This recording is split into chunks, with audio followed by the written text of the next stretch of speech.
Except for the physiological factors, we want them to be released from their parentage.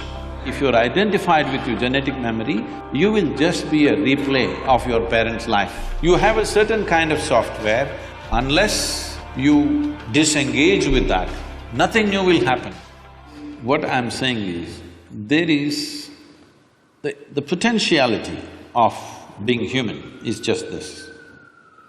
As I said, every creature has captured a certain amount of consciousness, but what they capture is not significant enough to become conscious of our consciousness, where we can begin to expand this. Other creatures also conscious, but they cannot expand this. So the reason why an individual human being may feel trapped in their own limited ways is simply because they're super identified with their memory.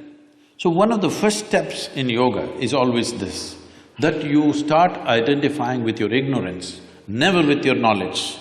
Because your knowledge, it doesn't matter how vast it is a minuscule in this cosmos. But our ignorance is boundless. Right. That's right. That's for sure. So to blow the maximum bubble that you want, first and foremost thing is you do not identify with your knowledge. That means you do not identify with your accumulated memory. Accumulated memory on a superficial level may be just what I learned. But on a deeper level, it is my genetics, it is my evolutionary memory, it is all the different dimensions of memory.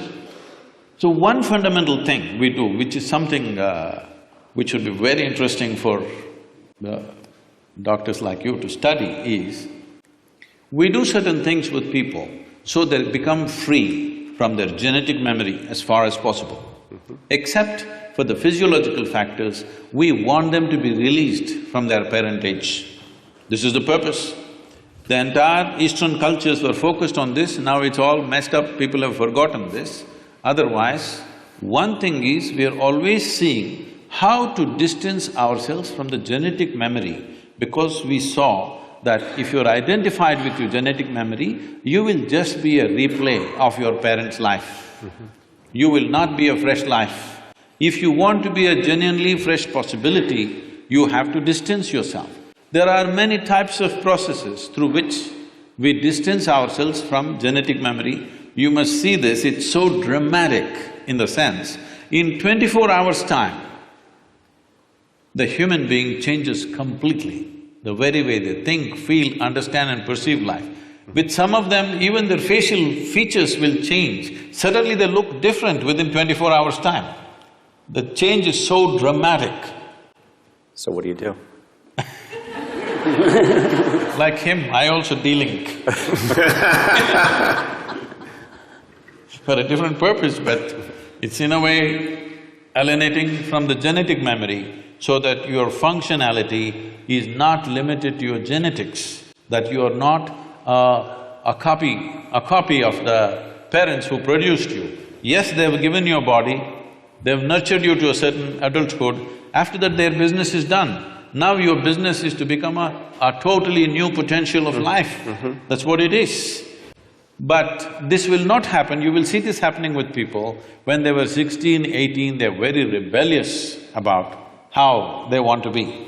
But you watch the same people after they're 45, they're behaving just like their parents.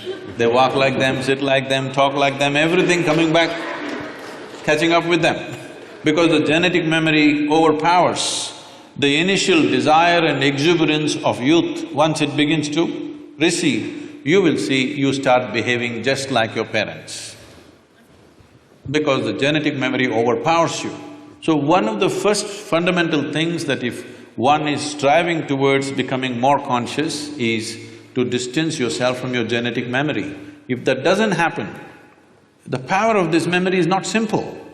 To put it very simply, in today's world it's easy to explain because it's your software.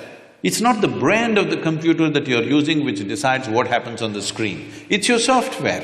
What is the software? That's how it functions. So your memory is software.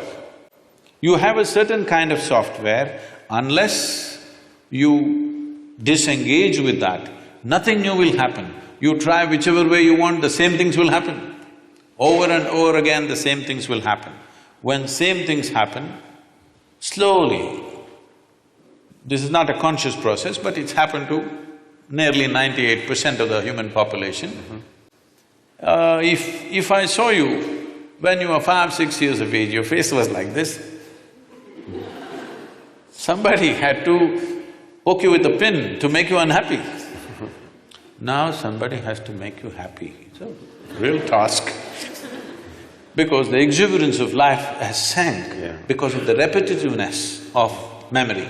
The same things are happening, you may not be conscious of it, but the same things are happening. When same things are happening within you, slowly you lose all your exuberance. Only if something new is happening. Now people think something new means they must fall in love, they must take up a new job. That's not it. Something new needs to happen within you, in the very mechanics of who you are. If something new is happening all the time, you will be exuberant. Otherwise, without knowing why, slowly your face has become grave. Your face has become grave means you're practicing the posture for the grave.